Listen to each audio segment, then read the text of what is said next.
नमस्कार दोस्तों, MS class में आप लोग का स्वागत हो। तहरील से स्वागत। आई होप है कि आप लोग अच्छे होंगे और सही सलामत होंगे। आज का जो वीडियो है उन सभी कैंडिडेट के लिए, उन सभी स्टूडेंट के लिए, जो भी स्टूडेंट जो है लॉ कर रहे हो या लॉ कर चुके हो, या आप लोग जो है एडवोकेट बन चुके हो, अभी रजिस्ट्रेशन आप लोग का न्यू है, या बहुत आप लोग का 4 साल हो गया, 6 साल हो गया, लेकिन ये चीज़ आप नहीं पाए, आपको नहीं समझ में आया कि आपको कैसे प्रैक्टिस स्टार्ट करना चाहिए। अगर आप न्यू एडवोकेट हैं या बनने वाले हैं इन फ्यूचर, तो आपको कैसे स्टार्ट करना चाहिए, किस पॉइंट पे ध्यान देकर के जो है अपनी प्रैक्टिस को स्टार्ट करना चाहिए कि इन फ्यूचर आप एक अच्छा एडवोकेट बन पाएँ और एक अच्छा इस्टेब्लिश अपने आप को कर पाएँ और अपने नाम को और ज़्यादा बढ़ा पाएँ। ठीक, क्योंकि एडवोकेसी बहुत लोग करते हैं, एडवोकेट जो है बहुत लोग हैं, क्योंकि प्रैक्टिस बहुत लोग करते हैं, बहुत लोग लिटिगेशन में जाते हैं। आधातर नहीं, आप लोगों को बता दूं, अगर 100% में से जो है 80% लोग जो है लिटिगेशन में जाते हैं, 20% तैयारी करने जाते हैं, क्योंकि भाई किसी के पास बैकअप नहीं है। 3 साल 4 LLB किया, 5 साल का LLB किया, सब कुछ किया, इतना पैसा नहीं है कि वो सब तैयारी कर पाए घर पे बैठ करके। तो प्रैक्टिस करते हैं तो कुछ ना कुछ चीज़ें मिलते रहता है, मतलब जो उनका खर्चा वर्चा चलता रहता है। बाकी और भी चीज़ें जो है क्या होता है कि थोड़ा बहुत और नॉलेज भी होता है और अच्छा भी लगता है। भाई लिटिगेशन ऐसा बेकार नहीं है, लिटिगेशन में बहुत पैसा है, बहुत कुछ है, बहुत शोहरत है, बहुत जो है नाम है, लेकिन उसके लिए आपको एक नए जो है तरीके से स्टार्ट करना होगा। आपको एक प्रॉपर गाइडेंस चाहिए, प्रॉपर चीज़ें चाहिए कि आपको कैसे स्टेप बाय स्टेप करना होगा, कैसे हमें स्टार्टिंग से पॉइंट पे करना होगा, कैसे क्लाइंट से बात करनी होगी, कैसे चीज़ें किन पॉइंट पे ध्यान देकर के पहले जो है हमें कैसे किस चीज़ को तैयारी करना चाहिए।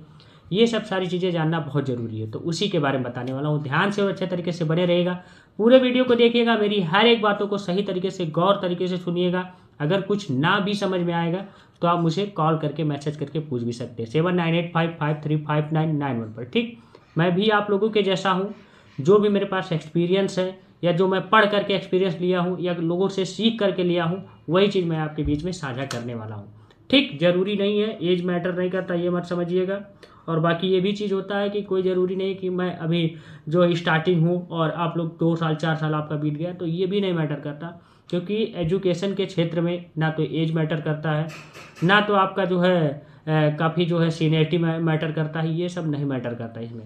इसमें मैटर करता है कि आपका प्रेजेंट ऑफ माइंड कैसे काम कर रहा है, किस तरीके से आप मेहनत किए हैं, किस तरीके से आप पढ़ाई कर रहे हैं, क्या चीज़ पढ़ाई कर रहे हैं, ये सब मैटर करता है। ठीक, तो इसलिए कन्फ्यूजिंग पहले मैं दूर कर दे रहा हूँ।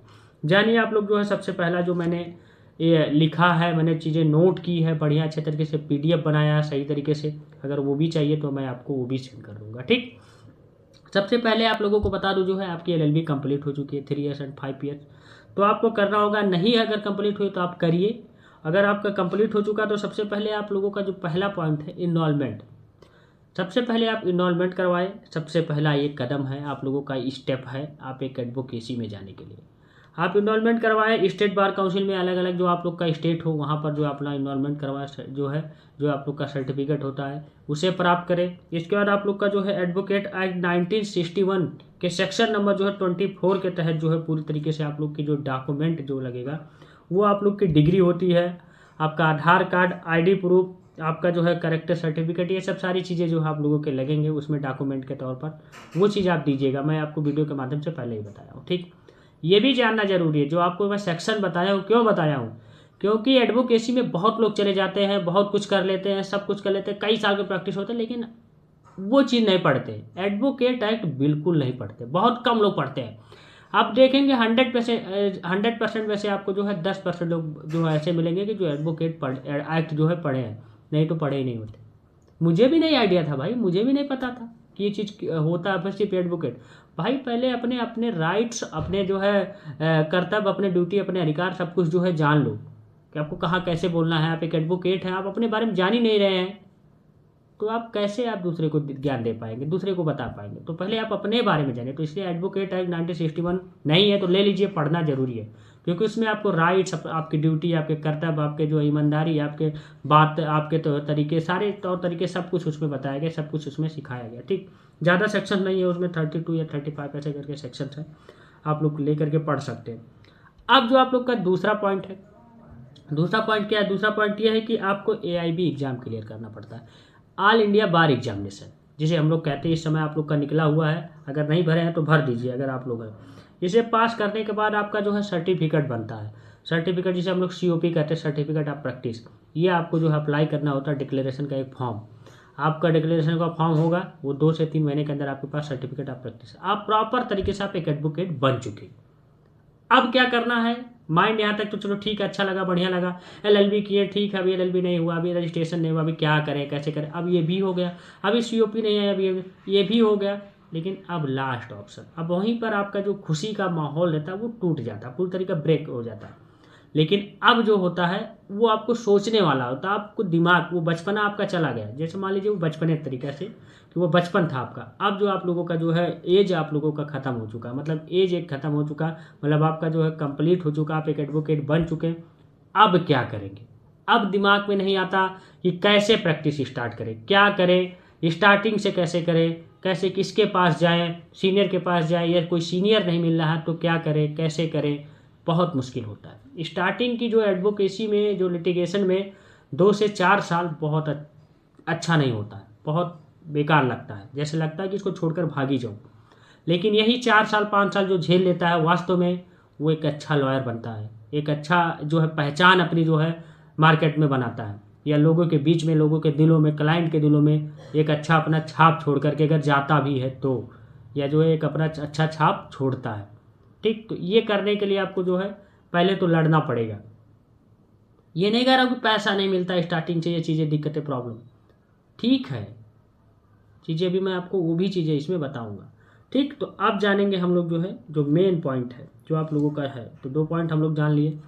तीसरा पॉइंट आप लोग को जो है, इसके बाद जो आप लोगों का जब सब कुछ हो गया तो आपको क्या करना है, आपको करना है एक सीनियर एडवोकेट का चैम्बर ज्वाइन करें, एक सीनियर ढूंढिए, क्योंकि शुरुआत में आप लोग को स्टार्टिंग में खुद से प्रैक्टिस करना बहुत दिक्कतें, बहुत प्रॉब्लम होती है। ठीक, ये आपको पता होना चाहिए, अभी से जान लीजिए। अभी तो अच्छा लग रहा था, चलो ठीक है, लॉ कर लिया, सब कुछ कर लिया, अच्छा मज़ा आ रहा था, ठीक है, पढ़ाई है, बहुत भौकाल, बहुत सब कुछ है, स्टार्टिंग में सब लोग करते हैं। लेकिन जब आपको खुद करना होता चीज़ें ना, तब वो एहसास होता है कि नहीं, मैंने लॉ सही से पढ़ा नहीं, अब इधर दिक्कत होगी। इसीलिए कहता हूँ कि पहले पढ़ाई करो, ध्यान दो अपने आप को आगे बढ़ाने के लिए, पहले आपको लॉ को सही तरीके से समझना, पढ़ना, फिर इसके बाद कोर्ट में प्रैक्टिस करने जाओ। हम देखो कभी नहीं गए 3 साल, जब तक पहले सही तरीके से पढ़ नहीं लिए, फिर LLM जो है चीज़ें कर रहा हूँ, होने वाला है, कंप्लीट होने वाला है, सब कुछ सारी चीज़ें जो है एकदम प्रॉपर तरीके से हो जाए, तब आप प्रॉपर तरीके से जो है प्रैक्टिस करना स्टार्ट करो। LLM चलो ठीक है बात है, लेकिन अगर लॉ कंप्लीट कर लिए तब आप प्रैक्टिस कोर्ट में जाओ, जाओ घूमने, 1 दिन 2 दिन 4 दिन ऐसे करके जाओ, चीज़ें सीखो, हम नहीं कह रहे हैं। लेकिन भाई कुछ मजबूरी भी होती है लोगों की, वो अपने अपनी अलग होती है, लेकिन थोड़ा बहुत मजबूरी आप काट लो, थोड़ा बहुत आप मेहनत कर लो, क्योंकि ये पढ़ाई का जो माहौल होता है, पढ़ाई का जो टाइम होता है, एक समय होता है, एक टाइम होता है, उसी पीरियड में अच्छा लगता है। एक टाइम ऐसा आता है कि वो समय निकल जाता है, फिर वो सब चीज़ें मिलता है तो फिर बहुत बेकार लगता है। जैसे कहा गया ना, भूख लगी है तो उस समय कोई भी खाना मिल जाए, कोई भी चीज़, बेकार से बेकार चीज़ें मिल जाए जो मुझे पसंद भी नहीं, तभी पेट भरने के लिए हम खा लेंगे। लेकिन अगर पेट भर जाए और ला करके अच्छा से अच्छा खाना रख दो, बढ़िया से बढ़िया डिश रख दो, नहीं अच्छा लगेगा, खाने का मन ही नहीं करेगा, बेकार लगेगा। इसी तरीके से तो एक टाइम, एक एज होती है, एक लिमिट होती है, एक वो होता है, समय होता है। अगर उस समय में आप चीज़ें नहीं कर पाए, आप पढ़ नहीं पाए, फिर एक टाइम निकल जाता है, समय निकल जाता है, तो फिर पढ़ने में दिल नहीं लगता, मन नहीं लगता। ऐसे कहते हैं ना लोग कि मन नहीं लग रहा है, तो यही कारण है कि आपका मन नहीं लगता। सॉरी, थोड़ा गर्मी ज़्यादा है और AC भी जो है चल रहा थोड़ा, क्योंकि तबीयत में थोड़ा दिक्कत है, इसलिए थोड़ा जुकाम उखाम हुआ, बुखार हुआ, तो थोड़ा AC में दिक्कत हो रही है। तो स्टार्टिंग में आपको जो है कोई एक्सपीरियंस एडवोकेट हो, जो करीबन 8 साल 10 साल, अगर इससे नीचे है तो आप जाएँ, ठीक है, सीखेंगे जानेंगे, लेकिन थोड़ा कोशिश करिए कि उनका 10 साल कम से कम प्रैक्टिस, क्योंकि लॉ के फील्ड में विदाउट प्रैक्टिस कुछ नहीं होता। जितने ज़्यादा अच्छा प्रैक्टिस है उतने अच्छा जो है नॉलेज होता है, मतलब कहने पे आता है, और है भी, सही भी, हकीकत में। तो उनके पास जाएँ सीनियर एडवोकेट, अगर नहीं मिल रहे हैं ढूंढिए। अगर आपको दिक्कत हो रही, प्रॉब्लम हो रही, तो मुझसे कहिएगा, मुझसे बताइएगा कि चीज़ें ऐसे ऐसे है सर, मैं कोशिश करूँगा कि आपको मिल जाए, एक अच्छा एडवोकेट मिल जाए, एक सीनियर मिल जाए। और ये एक्सपेक्ट करके कभी मत जाएगी कि मुझे पैसा देंगे, रुपया देंगे, ये सब कुछ नहीं, आपको ये चीज़ करके जाना ही नहीं, वो बात की बात है। तो उनके पास जाए, उनके पास सबसे पहले आपको जो चीज़ें जो है देखें, 2 दिन 4 दिन 10 दिन जाए, स्टार्टिंग में जाए, चीज़ें देखें पहले वहाँ का कैसे क्या माहौल है, फिर इसके बाद उनका चैम्बर ज्वाइन करें। चैम्बर ज़रूरी है, आप उनके घर वाले जो चैम्बर होता है, जब प्राइवेट चैम्बर बनाते हैं वहाँ पर, वो चैम्बर नहीं, कोर्ट वाला, कोर्ट वाले चैम्बर में ठीक है जाइए, चीज़ें करिए, लेकिन कोशिश करिए ज़्यादातर जो है आप लोग 1 घंटा 2 घंटा उनके चैम्बर में निकालिए, क्योंकि वहाँ एडवोकेट खाली नहीं रहते हैं, उनके साथ दिक्कत होती, प्रॉब्लम भाई उनके साथ कई केसेस लगते, कई चीज़ें, वो सब टाइम बीत जाता है, पता नहीं चलता। इसलिए वो अपने चैम्बर पे तो माइंड फ्री होते हैं। जो कोई चीज़ दिक्कत हो, प्रॉब्लम हो, तो वहाँ पूछें, समझें। उसमें आपको सबसे पहले आपको क्या करना होगा कि ज़्यादातर कोशिश करें कि आप अच्छा एडवोकेट बनने के लिए भविष्य में, इन फ्यूचर, तो आपको सबसे पहले आपको कोर्ट के प्रोसीजर को सही तरीके से समझें कि कोर्ट में क्या होता है, कहाँ क्या होता है, किस टाइप से होता है, कोर्ट का प्रोसीजर क्या है, कहाँ केस लिस्ट होता है, कहाँ केस देखा जाता है, कहाँ केस फाइलिंग होती है, कहाँ फोटोकॉपी होती है, सारा चीज़ें, मतलब कोर्ट के बारे में सारा चीज़ें जानो। इसके बाद आप एडवोकेट चीज़ें समझें कि चीज़ें ऐसी चीज़ है ड्राफ्टिंग में, ड्राफ्टिंग की चीज़ें, कुछ चीज़ें जाने समझे, जाएंगे थोड़ा बहुत कंप्यूटर चलाना जान लीजिए, अगर नहीं आ रहा तो सीख लीजिए, ज़रूरी है। अगर आप लॉ फील्ड में है, खुद नहीं आ रहा तो चीज़ें दिक्कत है, क्योंकि ड्राफ्टिंग कोई सीख नहीं पाता, जान नहीं पाता, उनके अंदर ये गुण जरूरी है एक एडवोकेट के लिए। फिर इसके बाद जो है केस हैंडलिंग का जो है आपका, जो आप लोग जो है प्रैक्टिकल जो है नॉलेज ले, एडवोकेट से चीज़ें पूछे कि कैसे इस केस में क्या होता है सर, इस केस को कैसे हैंडल किया जाता है। थोड़ा चीज़ अपने हिसाब से आप थोड़ा बहुत एग्रेसिव रहेंगे, थोड़ा बहुत एक्टिव रहेंगे तो बहुत जल्द सीख जाएंगे। मैं अपनी हकीकत बता रहा हूँ, मैं पहले दिन से गया हूँ, फर्स्ट दिन से मैं पैसा कमाना स्टार्ट कर दिया। क्यों? आपके अंदर नॉलेज है, आपके अंदर करने का वो, ठीक है, जगह नहीं पता, ठीक है, कैसे होगा किस नहीं, वो चीज़ें कर ले जाओ। लेकिन अगर आपके अंदर थोड़ा बहुत माइंड सेट लगाने का तरीका है, चीज़ें जानना है, तो आप कमाने लगोगे पैसा। ऐसा नहीं कि पैसा नहीं है, ये सब बहुत लोग हाबड़ा देते हैं, बहुत पैसे नहीं है, कुछ नहीं, ऐसा नहीं है, ऐसा नहीं है, बिल्कुल भी नहीं है।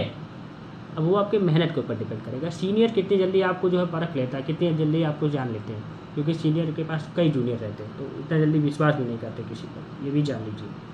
ठीक, तो भाई कोई अच्छा एडवोकेट देखेंगे तो ज़रूर उनके पास 4-6 लोग रहेंगे, तो उनके बीच में आपको कंपटीशन लड़ना नहीं है, आपको अपना बेस्ट देना है, अपना अच्छा दिखाना, आपका अच्छा परफॉर्म दिखाना है उनके बीच में। अब वहाँ कोई लड़ने वाला नहीं सीन है, कोई नाचने गाने वाला नहीं सीन है। अपने तरीके से, एक एडवोकेसी के तरीके से, एक लीगल तरीके से अच्छा अपना संकेत दीजिए कि आप एजुकेशन आपके अंदर है, आपके अंदर नॉलेज है, तब सीनियर आपको जो रिकमेंडेबल करेंगे, तब सीनियर आपको ध्यान देंगे। ठीक, अब नेक्स्ट पॉइंट है कोर्ट सिलेक्शन, मतलब किस कोर्ट पे पहले जाए। तो शुरुआत में आपको एक कोर्ट चुनना होगा, जैसे इसमें आप लोगों को बता दूं, डिस्ट्रिक्ट कोर्ट हो सकता है, आप लोग का हाई कोर्ट हो सकता है, और आप लोग का जो है जैसे कि जो है सुप्रीम कोर्ट भी हो सकता है, लेकिन सुप्रीम कोर्ट में पहले स्टार्टिंग में ना जाए। तो आप डिस्ट्रिक्ट कोर्ट में करना चाहते हैं, आपका कचहरी भी हो सकता है, जैसा आपकी सुविधा है। ज़रूरी नहीं कि अब मैं कह रहा हूँ कि जाकर डिस्ट्रिक्ट कोर्ट में करिए, हाई कोर्ट में ना करो, नहीं।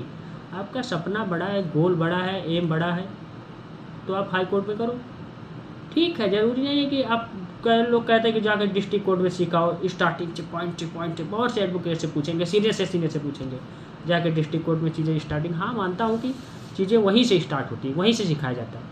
लेकिन ये भी नहीं कि आपको नहीं अच्छा लग रहा भाई, आपको बड़ा लेवल पे वकालत करनी है, अच्छे लेवल पे करनी है, आपकी सोच बड़ी है, चीज़ें करना है, अभी थोड़ा बहुत पैसे की वो नहीं है, नीड नहीं है, आपके घर वाले दे रहे हैं, सारी चीज़ें करें, करो हाई कोर्ट पे 2 साल 4 साल अपना सही तरीके से करो, अपना अच्छा चीज़ें बना लो, डिस्ट्रिक्ट कोर्ट में 2-4 जिले पकड़ लो, सही चीज़ें अपना आगे बढ़ जाओगे, या लोगों से कनेक्टिविटी बढ़ा लो, अपने आगे बढ़ जाओगे। नॉलेज है तो आप हाई कोर्ट में कदम रखिएगा, उस तरीके का नॉलेज नहीं है या मन नहीं है तो कोई फ़ायदा नहीं, टाइम वेस्ट करने का कोई मतलब नहीं। हम हर बार कहते हैं टाइम वेस्ट करने का कोई मतलब नहीं, कोई अच्छा बिजनेस कर लो, कोई चीज़ें कर लो, लेकिन इस फील्ड में आओगे तो थोड़ा मेहनत है, मेहनत क्या, बहुत मेहनत है। अब डिस्ट्रिक्ट कोर्ट में क्या होगा आप लोगों को बता दूं, तो डिस्ट्रिक्ट कोर्ट में ज़्यादा आप लोगों को प्रैक्टिकल वर्क मिलेगा, जो प्रैक्टिकल नॉलेज होते हैं आपको डिस्ट्रिक्ट कोर्ट में मिलेगा। क्यों करना चाहिए ये चीज़ मैं आप लोगों को बता दूँ। और आपको हाई कोर्ट में बता दूँ तो हाई कोर्ट में आप लोग को रिसर्च, चीज़ें कैसे रिसर्च करते हैं, कौन से केस कैसे किस टाइप से कहाँ कैसे मिलाना है, सारी चीज़ें, ये नॉलेज आपका बढ़ेगा। प्लस आप लोग का बढ़ेगा जो आप लोग का ड्राफ्टिंग पूरी तरीके से स्ट्रॉन्ग होगा अगर आप हाई कोर्ट में करें, क्योंकि हाई कोर्ट में इंग्लिश में टाइप होगा, हिंदी में बहुत कम, बहुत रियल केस होते हैं, हिंदी में होते ही हैं ज़्यादा। तो आपका इंग्लिश स्ट्रॉन्ग होगा, लीगल वर्ड स्ट्रॉन्ग होंगे, आपके जो ड्राफ्टिंग सही तरीके से, क्योंकि हाई कोर्ट के एडवोकेट के पास केसेस ज़्यादा रहते हैं, वहाँ पर आप लोग का जो है नॉर्मल तरीके से 2-4 पेज में, 1 पेज में हो जाता है। यहाँ मोटे मोटे केस जो है आप लोग को ड्राफ्टिंग करने पड़ते, कई कई पेज करने पड़ते, तो ज़्यादा कुछ सीखोगे। तो ये चीज़ इसलिए जो है इसमें डिफरेंस होता है। बाकी आपको जो है जैसे क्या है कि वहाँ पर जो है आप लोग को स्टार्टिंग में पैसा मिलना स्टार्ट हो जाता है, 200-400 ऐसे करके जो आपके सीनियर दे देते हैं, ये ले आओ ले आओ। लेकिन हाई कोर्ट में क्या होता है, आपके नॉलेज के ऊपर आपका है, कोई वेतन कोई वही सब सारी चीज़ें तय नहीं होता। अगर वेतन पे काम कर लिए तो फिर दिक्कत होगी आपके साथ, तब आप एक एडवोकेट नहीं बन पाएंगे, मुंशी बनकर ही रह जाएंगे। ये जानिए, ये हकीकत है, रियलिटी है। नेक्स्ट पॉइंट आप लोग का है कि बेसिक आपका स्किल डेवलप पूरी तरीके से करें, अपना बेसिक जो नॉलेज है उसे डेवलप करें।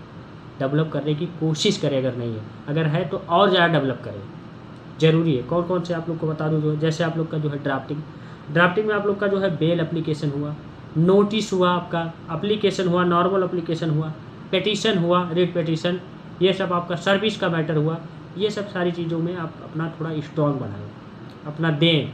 अब ये कैसे कर पाएंगे, पहले तो तुरंत बैठ करके कंप्यूटर पर दिखाने तो नहीं लगेंगे, पहले आपको टाइप करनी पड़ेगी। आपके सीनियर बोलेंगे, आप कंप्यूटर चला लेंगे, चीज़ें टाइप करनी पड़ेगी। तो 2 घंटा आपको चैम्बर में देना पड़ेगा उनके घर के, 1 से 1.5 घंटा 2 घंटा जो भी आपके पास टाइम है दीजिए, देंगे तभी सीख पाएंगे। इसके बाद आप अपने हिसाब से देखिए, अपना छोटा छोटा एप्लीकेशन बनाना सीख लीजिए, चीज़ें कैसे कर लेना सीखिए, उसको पढ़िए, जो आप लोग का फाइल बनता है सर का फाइल लीजिए, अपना सारी चीज़ें पढ़िए कि कैसे बना है कैसे नहीं। तो वो जब कंप्यूटर देखते थे, हम अपनी हकीकत बताएं आप लोगों को, मैं जितना भी फाइल जो टाइप करता हूँ, चीज़ें देखता हूँ या खुद ड्राफ्टिंग करता हूँ, मुझे सारे केसेस याद हो जाते हैं। तो ये प्लस पॉइंट है, जितने ज़्यादा ड्राफ्टिंग करोगे, जितनी ज़्यादा चीज़ उस पर करोगे तो आपको याद हो जाएगी। ये मैं अपनी हकीकत बता रहा हूँ, शायद किसी को ऐसे नहीं बताता हूँ, लेकिन यहाँ ऑन कैमरा हूँ, आपको बताऊँगा। ठीक, इसके बाद आपको बता दूँ जो है कोड का स्किल क्या होता है, जैसे जज से कैसे बात करना होगा, जज साहब से कैसे जो है बहस करनी होगी, ये चीज़ आप सीखें, अपने सीनियर को देखें। तुरंत तो स्टार्टिंग से जाकर के बहस करना स्टार्ट नहीं कर पाएंगे, लेकिन पहले सीखें, जाकर के कोर्ट पे बैठें। बहुत से लोग होते जाते हैं फोटो वीडियो ये सब सारी चीज़ें करके मिल करके जाते हैं, टाइम बर्बाद कर देते हैं, 4-4 घंटा 8-8 घंटा बर्बाद करें, फिर 5 बजे जैसे कोर्ट 4 बजे फिर बाद में फिर सो गए, फिर सुबह उठ के फिर चले। ये नहीं करना है, जाके कोर्ट रूम में बैठना है, चीज़ें देखनी है, कैसे जैसा बहस कर रहे हैं, कैसे किस पॉइंट पे कहाँ क्लाइंट चीज़ें जो है ये अपोजिट पार्टी के हैं, ये पार्टी के हैं, कैसे बात कर रहे हैं, कौन सी बात अपनी रख रहे हैं, चीज़ें देखना। और अब आपके सीनियर हो गए तो सीनियर का रोज़ ना केस लगा ही रहता है, उनके बारे में, उनकी जो है केस को देखें। फिर इसके बाद आप लोग जो है अपनी आर्गूमेंट को अच्छे तरीके से थोड़ा मजबूत करें। जरूर नहीं कि आप जाकर छोटे छोटे केस में खड़ा होना स्टार्ट करें, नहीं खड़ा हो रहे कोई बात नहीं, तो सीख लेंगे और जान लेंगे तो अच्छा लगेगा, बढ़िया लगेगा। तो फिर आप आ करके घर पे प्रैक्टिस करें, जरूर नहीं कि वहाँ खड़े हो रहे, नहीं, आप चीज़ें सीखिए, जानिए, इसके बाद अपना पढ़िए इस फाइल को, इसके बाद अपने घर के आईने के सामने प्रैक्टिस करिए, या अपने आप कोई कमरे में बंद करके प्रैक्टिस करिए। जो मैं कर रहा हूँ वही चीज़ मैं बता रहा हूँ, एक्चुअल में बता रहा हूँ, रियलिटी है। और ऐसा करने से मैं कह रहा हूँ गारंटी के साथ कई हज़ारों लोगों को में सुधार आया, आप में भी सुधार आया। पहली बार नहीं बता रहा हूँ, कई बार ये वीडियो बना चुका हूँ इस तरीके का, लेकिन लोग हुए हैं मुझसे, करेक्टिविटी भी लोगों का है। ठीक, इसके बाद नेक्स्ट पॉइंट आप लोग को बता दूं जो है क्लाइंट कैसे मिलेंगे, ये आप अब नेक्स्ट पॉइंट आप लोग को बता दूं जो है क्लाइंट कैसे मिलेंगे। भाई जब तक क्लाइंट मिलेंगे पैसा आएगा, क्लाइंट कैसे मिलेंगे, किस टाइप से मिलेंगे आप लोगों को आप बता दूं। तो शुरुआत में आप लोगों को जो है पूरी तरीके से क्लाइंट जो है खुद नहीं आते हैं, उन्हें चीज़ें कुछ ना कुछ चीज़ें करना पड़ता है। जैसे शुरुआत में ग्राहक आप एक दुकान या कुछ एक नॉर्मल बता रहा हूँ, कोई चीज़ खोल लिए या कोई ऑफिस खोल लिए, कोई भी चीज़ें कर लिए, तो शुरुआत में ही आपके ऑफिस में काम करने या कोई करवाने या कुछ करने जो है नहीं आते। ठीक, पहले आपको कुछ ना कुछ चीज़ें करना पड़ता है अपने हिसाब से, तब जो है क्लाइंट आते हैं। सबसे पहले इसमें आपको सीनियर से रेफरेंस, इसमें आप लोगों को जो है सीनियर से आप लोगों का जो है रेफरेंस मिलेगा। सीनियर की हमारे सीनियर ये है, सीनियर अगर अच्छे रहेंगे तो क्लाइंट आएंगे, उनसे रेफरेंस मिलेगा। चीज़ें सीनियर से भी रेफरेंस मिलेगा कि क्लाइंट आ रहे हैं, कैसे चीज़ें देखेंगे भी, कैसे बात हो रही है, कैसे चीज़ें हो रही है, सब कुछ सीखेंगे। तो इसलिए कह रहा हूँ प्राइवेट चैम्बर जाना जरूरी है। ठीक, इसके बाद नेक्स्ट आप लोग को जो है लोकल नेटवर्क बनाएं, जो आपका अब नेक्स्ट पॉइंट है कि लोकल नेटवर्क, अब नेक्स्ट पॉइंट है कि लोकल नेटवर्क बनाए, मतलब लोकल जो लोग हैं कनेक्टिविटी जोड़े, जो लोकल हैं, जो आपके या आगे पीछे आपके ज़िले के लोग हैं और ज़िले के लोग, ऐसे ऐसे करके आपकी कनेक्टिविटी, जितने ज़्यादा कनेक्टिविटी रहेगी उतने अच्छा जो है आपके पकड़ रहेगी, उतने अच्छा क्लाइंट आपके पास आएंगे और जल्द से जल्द आएंगे। ठीक, नेक्स्ट आप लोग को बता दूं जो है कि बार एसोसिएशन, अब नेक्स्ट बता दूं आप लोगों की जो बार एसोसिएशन होता है उसे ज्वाइन करें। मतलब बार एसोसिएशन मतलब आपके सर हैं या और मतलब जरूरी नहीं कि आप उनके पास, ठीक है, और कहीं है अगर आपका बार एसोसिएशन है या कहीं जो है कोई लॉ फर्म है या कोई चीज़ें है तो वहाँ भी आप ज्वाइन कर सकते हैं, थोड़ा बहुत जा सकते हैं, 1 घंटे के लिए, आधे घंटे के लिए, ये ठीक, ये चीज़ आप कर सकते हैं अपने हिसाब से। नेक्स्ट आप लोग का जो है ऑफिस सेटअप, आप लोग जो है ऑप्शनल शुरुआत करें, अगर ऑफिस बना सकते हैं तो बना सकते हैं, थोड़ा बहुत 1 साल 2 साल बाद हो गया थोड़ा बहुत, अगर आपके पास अभी से पैसा है तो आप ऑफिस बना सकते हैं। शुरुआत में ऑफिस बना लेंगे तो स्मॉल ऑफिस बनाए, जरूरी नहीं कि बहुत बड़ा दिखाना है, सब नहीं, एक टेबल रख ले, एक चेयर रख ले, ऐसे नॉर्मल चेयर रख ले, 2 कुर्सी रख ले, इससे करके अगर हो पाए तो, सेटअप हो पाए तो, आपका घर हो रहे तो आपका घर नहीं है, रूम है, रूम लेकर के रहे, रूम में ही बना ले। बहुत लोग बनाए, हज़ारों लोग बनाए, हज़ारों लाखों लोग बनाए, मेरे जानने में कई लोग बनाए। तो ऐसे करके आप कर लीजिए, ठीक। अगर है तो ज़रूरी होता है, क्योंकि इससे आप लोग का जो है एक सिस्टम, एक तरीका पता चलता है, और एक क्लाइंट को ऐसा लगता है कि हाँ, इनके पास खुद का ऑफिस है, चीज़ें बैठने का ये जगह है, तो लोग आते हैं। जैसे गाँव में है, आपका घर सही है, अच्छे हैं, बैठने का जगह है, तो लोग आते हैं आपके पास। नहीं है तो क्यों जाएंगे, कोई नहीं आएगा, ऐसे होता है। नेक्स्ट आपको बता दूं जो है इनकम, जो आप लोग का जो है रियलिटी, आप लोग को सच बता दूं कि इनकम आप लोग को जो है स्टार्टिंग 1-2 साल कुछ नहीं होता, कुछ न, मतलब मानिए इनकम का मतलब ये होता है कि आपका 20,000, 40,000, 50,000 बच रहा है, तब इनकम माना जाता है। भाई एडवोकेट हाई कोर्ट के बन रहे हैं आप, बड़े लॉयर बन रहे हैं, बड़ा सपना है, आप डिस्ट्रिक्ट कोर्ट के बन रहे हैं, तो आपका 40,000, 50,000 मिले आप लोगों का जो है, और उसमें 20-30,000 बचे, तब इनकम माना जाता है। इनकम उसे नहीं कहता 200, 400, 500 मिल गया, 400 मिल गया, 1,000 मिल गया, 500 मिल गया, इसे इनकम नहीं कहते। इसमें आपका खर्चा चल रहा है, जेब खर्चा चल जाएगा, आपका खाने का चल जाएगा, हो सके आपका रूम का भी चल जाए, अगर रूम लेकर के रह रहे हैं। भाई स्ट्रगल मैंने भी देखा है लाइफ में, बहुत कुछ झेला है, बहुत चीज़ें किया हूँ। इस 25 साल की उम्र में बहुत कुछ चीज़ें किया हूँ। ज़रूरी नहीं घर वाले सक्षम थे, सब कुछ था, लेकिन फिर भी मैं नहीं चाहा कि घर वाले मेरी मदद करें, हेल्प करें। मैंने सोचा कि खुद के दम पर चीज़ें करूँ, या जो है आगे बढ़ूँ। वो आप लोगों का प्यार मिला, चीज़ें यहाँ तक पहुँचाऊँ। लोग आप जो है लोग जान रहे हैं, वो आप लोगों का ही साथ है, आप लोगों का आशीर्वाद, आप लोगों का प्यार, आप लोगों का जो है साथ है, ऐसे ही बनाए रहिएगा। ये यूट्यूब की देन सारी चीज़ें, ठीक। बाकी मेरी मेहनत है भाई, वो तो आपके ऊपर है। नेक्स्ट आप लोग को जो है पूरी तरीके से इथिक्स को पूरी तरीके फॉलो करें। जैसे कि आपको बता दूँ, क्लाइंट से झूठ ना बोलें, और दूसरा पॉइंट आपको फीस क्लियर रखें, अपना फीस क्लियर रखें कि 20,000, 40,000, 50,000 ये है, और क्लाइंट से बिल्कुल झूठ ना बोलें। झूठ बोलेंगे दिक्कत होगी। एक झूठ ठीक है, 4 झूठ, 5 झूठ ले लिए, 20 लोगों से लूट लिए, ऐसे करके जो है फिर अगर एक झूठ पकड़ा गया तो आपका जीवन चला जाएगा। इसीलिए आप पहले सच बोल करके जो है नहीं करिए, भले से ना मिले 2 साल 4 साल आप दिक्कत झेल लीजिए, लेकिन अगर फिर रनिंग पे हो जाता, फिर आने लगते क्लाइंट, चीज़ें होने लगती है ना, बहुत आगे जाएंगे, बहुत आगे जाएंगे। वास्तव में सोच नहीं सकते कितना आगे जाएंगे। तो ये सब सारी चीज़ें, तो आपको क्लाइंट से झूठ नहीं बोलना है, क्लाइंट से विश्वास रखना है, सब कुछ करना है। और आप लोग को प्रोफेशनल आप लोग को बता दूं, जो प्रोफेशनल आप लोग का है, जो कंटेंट है, वो पूरी तरीके से मेंटेन करें। जो तरीके अपना ड्रेस, सब सारी चीज़ें, रहन सहन, वो सब सारी चीज़ें आपका प्रोफेशनल जो चीज़ें हैं वो, और अपने जो है प्रोफेशनल लीगल नॉलेजेस हैं, वो चीज़ आपको मेंटेन करना होगा। ये चीज़ ज़रूरी है। अब नेक्स्ट आप लोग को बता दूं, लास्ट आप लोग का जो है स्मार्ट टिप आप लोग का 2023 के ले गए। तो ऑनलाइन आप लोग का प्रेशर पूरी तरीके से बनाएं। जो ऑनलाइन तरीके हैं, आपको व्हाट्सएप बनाएं, बेसिक आपका सोशल मीडिया, ये सब सारी चीज़ें बनाएं। प्रचार ना करें, प्रचार करना गलत है, लेकिन आप सोशल मीडिया ये सब सारी चीज़ें बनाएं। आप एडवोकेट लिखें, अपना फोटो सब कुछ डालते रहे टाइम टू टाइम, ये ज़रूरी है। लीगल अपडेट पढ़ते रहे पूरी तरीके से, और लीगल अपडेट डालते भी रहे सोशल मीडिया, फेसबुक, व्हाट्सएप, जो कहीं भी चीज़ें आप करते रहे। इसके बाद आप लोग को बता दूं, जो है एक जो है स्पेशल जो है चूज कर ले, जैसे आप क्रिमिनल हो या सिविल हो, दोनों में से कोई एक चूज़ कर ले कि आपको ये चीज़ करना है। करना सब कुछ है, लेकिन एक स्पेशल चूज करिए कि हमको इसी पर ध्यान देना है, कि आगे ज़्यादा से ज़्यादा जो आप लोग फोकस कर सकें। तो यही सब सारी चीज़ें थी, यही सब सारे पॉइंट थे। अगर आप लोग ऐसे कर लिए, वास्तव में कह रहा हूँ, एक अच्छा एडवोकेट बनेंगे, एक अच्छा लॉयर बनेंगे, आपको आगे भविष्य इन फ्यूचर आपको दिक्कत नहीं होगी, प्रॉब्लम होगी, और आपका इन फ्यूचर नाम रहेगा, जाने के बाद भी लोग नाम रखेंगे। ये चीज़ आप लोग को करना है। आप लोग को स्टार्टिंग में जो एक एडवोकेट बनना है, अच्छे तरीके से, बढ़िया तरीके से, वो सपना, वो सब सारी चीज़ें सजा के रखे हैं कि लिटिगेशन में आ गए तो अच्छा एडवोकेट बनना है, नाम कमाना है, लोगों के बीच में रहना है, सारी चीज़ें करना है, पैसा भी कमाना है, सब कुछ करना है। तो ये चीज़ करना है, ठीक। आज का वीडियो यही तक था। बाकी कोई दिक्कत, कोई प्रॉब्लम हो किसी चीज़ की, तो या किसी चीज़ पे वीडियो चाहिए तो 79855359 पर व्हाट्सएप मैसेज कॉल करके मुझसे पूछें, ठीक। Thank you, best of luck. हम लोग मिलेंगे नेक्स्ट वीडियो में नेक्स्ट पार्ट के साथ। Thank you.